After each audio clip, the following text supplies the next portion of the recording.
I just love starting my morning 6 a.m. with a tight fit. Look at it. There is no room over here. I know that looks like it, but there's really not, because on this side, you've got someone's yard. Come around to this side, and you've got the driveway. I love a tight fit in the morning. Alright, so it's actually snowing now, but I just picked up this other dumpster, and check this out. This cracks me up. I just don't understand it sometimes. These people actually kept my dumpster for an entire week. I charged about $4.25 for the dumpster for the entire week, and they wanted the 20 yard. I didn't have one, so I actually rented out this one to them, which is like a hybrid. I typically charge like $4.55 for the 20, and then this one was $4.25, and because I call it the 14 plus, you know, kind of like iPhone, where they can just make a subtle change and all of a sudden it's a 14 plus or the 10 plus or whatever. So I call this the 14 plus because it's a 14 yarder with wooden sides, same height as my 20. The only difference is I don't have the back door on it to the same height. But check this out, $425, and this is what they put in there. I don't know if you can see it under that tarp. Maybe if I get it in there like that, since I'm barely holding this. But just to give you an idea, I'm gonna get this weighed after I pour it out here soon, but I bet you there's less than like 500 pounds in there. Probably not even close. But they kept it for the entire week. It probably took them 30 minutes to throw in there, and then they kept the dumpster the entire rest of the week, never called me about it. So we're gonna talk about ways and ideas that I have to keep revenue as low as possible, because there's so many different little things you can do, and if as a business owner, if you're not thinking about them, I mean, you're losing money. Money isn't about how much money you can make, which is the gross. It's about how much money you can keep, which is the net. You need to remember that. That is the #1 rule for success when actually adding all this stuff up. So let's get to it. All right, guys, let's talk about ways to save money and keep more money in your pocket. This could be for any business really that involves a truck and a trailer, so keep that in mind if you're a landscaper or anything. A lot of these probably will still apply. This is in particular strictly for the dumpster business, what I'm talking about right now, and I'm primarily going to focus on the vehicle, the truck, the trailer type stuff, but then with a little twist in the end, kind of going back to that light load I had, and I was pretty close. It came out to be 390 pounds. Wow. What an interesting use of space. So the thing is, if you are in a place where you have a minimum, where you're dumping these dumpsters and you have a minimum. So for example, our dump, it's gonna be $99 no matter what you bring. You can bring one box and a mattress, let's say. It's gonna be $99. You bring 1 ton, it's $99. Only after that ton does it start to get more expensive. And then it's still $99 per ton. Huge ripoff, in my opinion. There's other places that I've heard of that, you know, guys down in Texas, they could be dumping for as little as $18 or $8 if they're dumping something super light. The thing is, I had to get that thing emptied ASAP. I didn't have a choice because I need all of my dumpsters for today and tomorrow. They're all getting dropped off despite this terrible weather we're having. I think people are trying to just get some stuff done right away before it gets worse. So outside of what we just talked about, one thing for sure that I have been hyper obsessing about is if I get a load like that and I have another dumpster that I've picked up with a similar load, like it take me, you know, I'm all about, you know, time, the way I use my time. I don't like to waste my time. So I don't like to drive to the dump and waste my time and or waste my money to drop 300 pounds. But if I get 2 loads and one's clearly 300 pounds and one's clearly like 800 pounds, and I still know I'm not gonna hit that minimum, you bet I'm gonna combine them. And sometimes I do, but again, I'm picking up stuff with shovels and by hand and it's not fun. I've definitely considered getting a skidster, a very nice one actually, for a couple reasons. And A, if you follow my channel, you know that I acquired that building in the town next to mine. That building I didn't really pay for. I mean, I paid for it. I signed for it. I used equity to buy the building, and I then, you know, rent out a big portion of it. When those people leave, I have considered actually changing that place into my own personal transfer station, because I actually have a drive-through garage door setup. So there's garage doors on both sides. And if I could have a trailer on one side, let's say, you know, I probably don't need a semi, but Max XD makes a huge 23 yard dump trailer with tandem axles. I mean, it's a hardcore, you know, deal. We're talking down the road, guys. I'm not going to buy all this equipment at once. I might just use one of my 20 yards for a while. But what I can do is when I get these super light loads, as long as they're not super gross and stinky or whatever, I can dump a couple of them over there at that garage bay. And then at the end of the day, I could come in with my skidster and load all of it into one dumpster. So then I'm only making one trip to the dump, and assuming, you know, you need to be really good. Unless you have a scale, you need to be really confident that none of what you're dumping is under 1 ton if you're dumping it out, because you don't want to lose money by dumping more than 1 ton at a time at the dump, but not back charging your customer for it. So you keep that tonnage in mind. If you're charging your customer by the ton, make sure that you know, and you cover that first ton, make sure that you're recouping your money. All right. So yeah, I've definitely thought about getting a skidster so I can, or maybe even a mini excavator to pull that, you know, that small amount of trash out and load it into another dumpster or trailer, and dumping it all at once after maybe I have 4 or 5 loads. So that's one idea. I also plan to use said skidster. I have gone to a couple insurance agencies and I'm getting quotes to actually rent out skidsters. It's a huge market here. People want these things all the time. And if you ever look into it, skidsters are very expensive to buy, but they're also very expensive to rent. Like one day you can rent them here for like $500. For a week, it's like $1,200, and then for a month, depending on what kind, it's anywhere from like $2,800 to $5,000 to rent one for a month. So you can make your money back really quick. Of course, yeah, people are beating up your stuff. They're renting it. They're going to beat it up. And people always tell me that when I bring up this idea. But also, I am a landlord. I could drop $20,000 into a brand new like remodel of an apartment, and the next tenant I put in there could destroy it. Risk versus reward, guys. I mean, that you just got to calculate it out if it's worth it. And other companies do it. Granted, they do it on a larger scale, but there's obviously a profit in it, right? All right. So that's one. Fuel. Fuel's huge. The least amount of trips that I can make to the dump, and the least amount of time that I can make going to the dump, the better. And that's kind of why I like the idea of combining those loads. But there's a lot more things that come with fuel.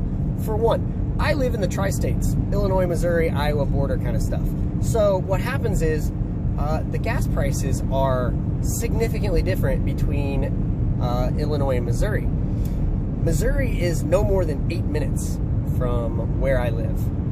That 8 minutes is well worth it because my truck has 2 tanks, 72 gallons, right? 72 gallons of diesel. Diesel right now in Illinois is going for $3.29. Drove by it today, right across the river. Literally that 8 minutes, it is, oh, I'm sorry, in Missouri, it's $3.29. In Illinois, coming back right across the river in Illinois, it is $3.55. Wild. I mean, you can almost look at the other one across the river and see the price difference. It's pathetic. The funny thing is, so if you do the math on your end, it comes out to roughly $20 if I fill up my entire tank. Difference. $20. The difference that would be. So I always fill up in Missouri. I don't know if I've ever, I think I actually have had a couple gallons of Illinois gas in my truck, but it's only so I can make it over to Missouri to fill it up the rest of the way. So that's what I always do with my diesel. That's what I also do with my wife's Jeep. She also has a diesel, so it's well worth it in the end. All right, your foot on the pedal. If you are flying all the time or romping it when you're pulling these trailers, you're losing gas mileage. You got to kind of treat these things with a little bit of ease. I'm always thinking about it. Unless I'm in a huge hurry, I'm not really romping my vehicle. I'm just kind of taking my time. Okay? So that's a couple things. And then let's talk about this. This is pretty classic, right? This is common sense if you have any background or understanding of maybe racing or, well, anything really, honestly. If you went to school, you should probably know this. All right, so you'll see there in the center that I've got my PSI on my tires pulled up. Pretty nifty. One of them's not registering because I have the spare on, but they're all running around 60 PSI right now, and typically they'd be at 70, which obviously is not super fuel efficient because that means that I am causing myself a little drag. The reason that is obviously is it is colder than your mom's toes were last night in bed, so outside the air is causing the PSI to drop, which means my tires are a little lower and I have a little bit of drag going on. That is not fuel efficient. Simple free trick to gain some miles per gallon, and it adds up over time, guys. It really does. Get your tires at the appropriate pressure. That is on your truck and on your trailer. You'll see right now I'm running, let's see, about 10 miles to the gallon, which is pretty decent considering I've had a couple of heavy loads. And that's pretty standard. I calculate a lot of my stuff off of about 9 to 10 miles a gallon. Obviously, this isn't a perfect average that's showing up on the screen, but it gives you a pretty good idea. To the idea of drag, if you are charging the same price for your dumpsters that are different sizes. So for this one, the 20 yard is taller than my trailer. So it's gonna cause way more drag, especially when it's windy. And I can see it right there on the dash when it's actually happening. If you're charging the same price for a 20 yard that you are for a 14 yard, you're losing money. It might seem like pennies, but over time pennies add up. So, and not only that, is it causing drag because of the height difference sitting above the trailer, if it's one that's designed that way and not in length, but the metal of the dumpsters are gonna be significantly more, hundreds if not thousands of pounds more, so you should be charging more. Again, pennies add up to dollars every time. So drag height, we've covered the tire pressure. Some guys down in Texas that I know had a serious brake issue with one of their trailers where they were rubbing. A pretty common issue on some trailers where your brakes will kind of lock up and they'll release, but they won't release entirely. If you're dragging your trailer around with your brakes like that, A, it's probably really bad for your equipment. I mean, it's obviously bad for your equipment. And two, you're going to be wasting a whole lot of fuel for no reason. The only exception I do make for wasting some fuel is this. If you have a Dodge Cummins, you probably have a brake controller. Or not a brake controller, I'm sorry. That is an exhaust brake. Similar to what you would see on a semi, but not the same, a Jake brake, or that thing that you hear going as somebody's coming up to a stoplight. That actually will slow my motor down as I lift my foot off the accelerator, so I don't have to touch my brakes. I actually don't touch my brakes very hard at all when I'm coming to a stop, which is really nice when I have heavy loads. So it does, from what I've read, use a little bit more miles per gallon, but brakes on trucks this big are pretty dang expensive. So, I mean, tomato, tomato, right? I try to save as much wear and tear on my brakes as possible on my truck and trailer, so I don't have to end up replacing them. One of the last things I'll talk about is something that I probably didn't need to buy, but of course I wanted to buy it, and I always like to, or at least I used to really dress up a lot of my cars and trucks, and I, went all out and did all those childish things to them, and I told myself I wasn't going to do something like that to something I was going to use primarily for work, which is this truck. But of course, I just ordered myself a, drumroll please, an S&B cold air intake. All right, so hear me out. First off, let's just start off by saying Of course I wanted one so I could just hear my turbo whistle a little bit louder. I haven't installed it. I'll probably install it here soon, but I ran some numbers. So I found some data, you know, all over the map between K&N, S&B, and all these other companies, and I was seeing averages of anything from 1 to 3 miles per gallon difference. I think 3 miles per gallon is pretty significant. So what I said is, okay, let's just hope I get 1.5 miles better miles per gallon. If I get 1.5 miles per gallon better than my stock setup, I'll actually save about $30 per fill up, because at 1.5 miles per 72 gallons, you would multiply that 1.5 by 72, you get 108. You divide that 108 by the current gas price, and I went off the Illinois gas price of whatever it was, $3.55, you get about $30. So I thought to myself, if this is even partway true, that is awesome. 30 bucks, you know, $350 air intake, 10 fill-ups. I fill up 10 times in no time. It paid itself off. Granted, I'm really probably just paying for that really cool turbo whistle sound, and I know that the intake does improve performance. There's plenty of data to suggest that, but it is really just the cool factor. But it is really nice if it is going to provide that much, and you know, I'll follow up later to let you know if I really think it's doing what it says it does. But I, you know, from what I've seen, it looks plausible. But $30 every time? Come on. Oh, and not to forget, I also got the washable filter. So with those washable filters, you get the kit and you can wash it. And I actually already have a kit because we have these intakes on our go-karts. So of course, I mean, if they're on race cars and go-karts and all these performance vehicles, I would suspect there's got to be a benefit to them, right? Whatever. But I have the cleaning kit already, so all right, I can use it about 15 times.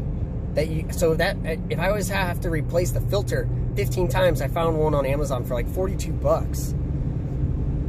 15 times, $42.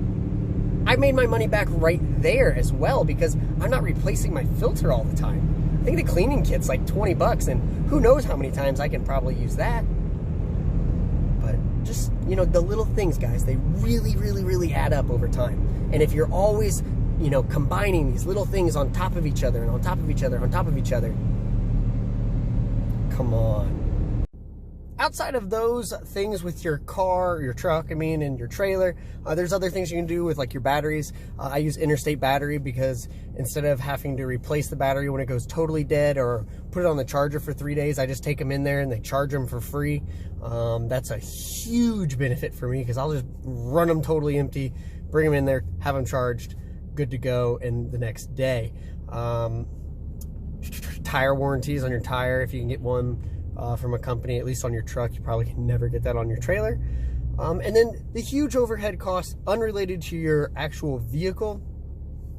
Make sure you're properly insured, but make sure you're not overinsured, because that is a huge ticket. Obviously, if you have an option for multiple places to dump, calculate the distance you're going versus how much you're paying. I know down in Texas, some of the guys have like the option of 3 different places. Good for you. I don't have that benefit. And then, of course, just your advertising costs. You got your advertising costs. Make sure you're actually spending your money in the right places to make more money. Ooh, that's loud, right? We'll call them back in a second. But outside of that, guys, like, subscribe, follow. Hopefully this just kind of triggered some things in your head that maybe you should be thinking about. Let me know what things you do to save more money with your business, whether it's the dumpster business, the lawn business, the hot shot business. Let me know just the simple things you do that you've noticed just slowly add up. And don't forget, don't be afraid to give somebody a little bit of a deal. Don't give everybody a deal, otherwise you're never going to make any money. But every once in a while, if you give somebody a deal, if they're getting 2 dumpsters, or if they're getting 1 dumpster and it's close and it's just convenient, whatever it is. I've got somebody I gave a deal to one time, and they've used 5 dumpsters in the last month. So sometimes losing a little bit of money up front gets you a lot of money on the back end. So just think about those little things, guys. There's just little things to help build your business. And good luck. Like, subscribe, follow. We'll see what we can come up with next.